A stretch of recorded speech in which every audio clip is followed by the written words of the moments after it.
Oh, the problem is quite rampant if our health statistics are to be believed.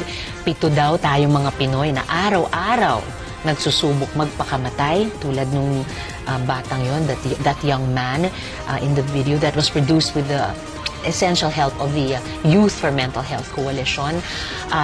It's said that 2 out of 10 Filipinos suffer from a mental health illness or concern. At kaya ganun ka-importante sana itong Philippine Mental Health Bill pag maipasa na hari nawa. Because we don't have a mental health law yet in the Philippines to govern our mental health program. So for the first time, we would have a Philippine mental health law to, first of all, provide for psychiatric, neurologic and psychosocial services through the Department of Health, primarily at their regional, provincial, and tertiary level hospitals, and then down to the ground at the barangay. Well, if I felt that I were depressed and I wanted to ask for help, actually yung unang hurdle na kailangang laktawin is yung hiya, yung takot na pahihiyain ako, that there would be stigma and even discrimination. Kasi ang tagal-tagal na, Christian, that our mental health and our mental health problems, itinago natin sa dilim o kaya ikinulong sa kwarto. Yung iba, mas grabe pa, kinakandado, may rehas, nakakabit sila sa kama nila. So, if I were depressed, mahihirapan ako to seek help from a psychiatrist, to seek a clinical diagnosis and get either therapy or prescription medicine, because I would feel cut off from access to those essential health services, mental health. It ranges from the one extreme yung siraulo ka talaga, baliw ka, and you're a danger to society, to the other extreme na ang OA mo, ang arte, or toughen up, or to men, man up. So, saan lulugar ang isang taong may mental health concerns, no? From the extremes of outright stigma and discrimination to denial and turning a blind eye to the problem. Under the benefit packages being developed by PhilHealth, magkakaroon na rin ng access ang lahat.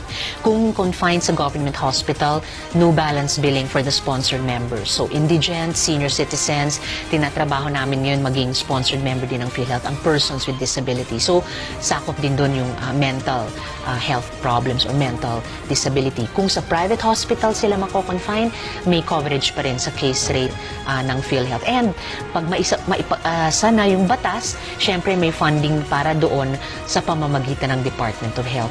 And the DepEd would also be an important institution kasi anti-stigma, anti-discrimination would be campus and school-based mental health programs and anti-stigma and discrimination programs regarding mental health.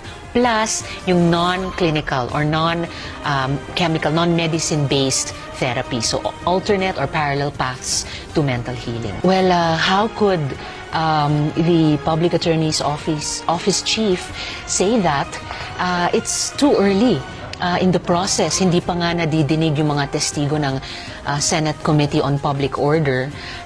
Hindi ko alam kung may nabasa na si Chief Acosta na affidavit ng mga witnesses dahil fina-finalize iyon.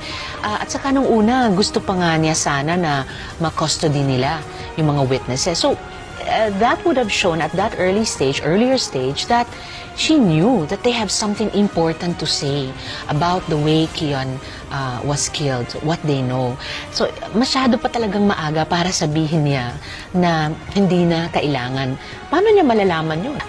They told what they saw of how Kian was dragged, and they told what they saw of the killing. Ito lahat, Christian, lumabas sa interview nila at the PGH's Child Protection Unit. And I invited PAO, NBI, CHR to be present, to listen to the interview by the pediatrician at the Child Protection Unit, to ask follow-up questions, and then to receive copies of Attorney June Ambrosio of the IBP Office of Legal Aid was already their counsel at that time. Ang Paula nga hindi dumating. Inimbita ko rin sila, but they did not go or even send a representative. Kaya nagtataka nga ako yung reklamo sa ngayon dahil the witnesses are free to be interviewed by any agency, including PAO. At kaya naman nilang gawin yun, whether nasa custody nila or tulad ngayon, nasa custody ng Senate. Hindi naman nila kailangang nasa custody nila para lamang ma-interview. Kaya nakapagtataka talaga yung ganyang ginawa, hindi pagdalo sa interview, and then now, even more surprisingly, saying that their testimony is no longer important. Well, Chief Acosta was also able to see them during or right after the hearing at the Senate on Thursday. And I was shocked by that statement of the Justice Secretary. Talk about brainwashing, about minors or children being susceptible to suggestion. Nasabi ko nga nung hearing, bakit yun ang unang naisip at sinabi ni Secretary? Sa halip na sabihing children are susceptible to telling the truth. No, that saying from the mouth of babes. And at that point in time, and until now, hindi pa naman din natitimbang talaga ni Secretary yung buong bigat at halaga ng testimonya ng mga testigong ito. So, how can he say that it would be their testimony would be the product of anything but yung nakita nila sa sarili nilang mata at yung gusto nilang sabihin mula sa puso nila tungkol sa ginawa sa kababat. Nung nakiramay ako sa pamilya ni Kian, sinabi nung pamilya na noon na concerned sila sa security nila, and sinabi din nila na may mga testigong lumapit sa kanila, gustong tumulong, pero tulad nila, takot, at yung mga pamilya ay takot, at major concern nila yung security nila, yung protection, kaya humingi ng tulong. Kaya nung simula pa lang, kinupkup namin.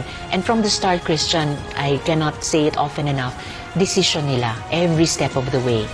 Kahit nung pamilya ay naglipat naman ng custody, decision din nila yon, nirespeto ko yon. At ngayon na nilinaw na nga nung nanay, nung pinakabatang witness that yes, alam niyang gusto nung anak niya manatili sa custody ng Senate. She instructed her other children to give support to the youngest witness at siya mismo. And we are, if not already right now, but within today, in receipt of the notarized by the Philippine Embassy agreement of the mothers.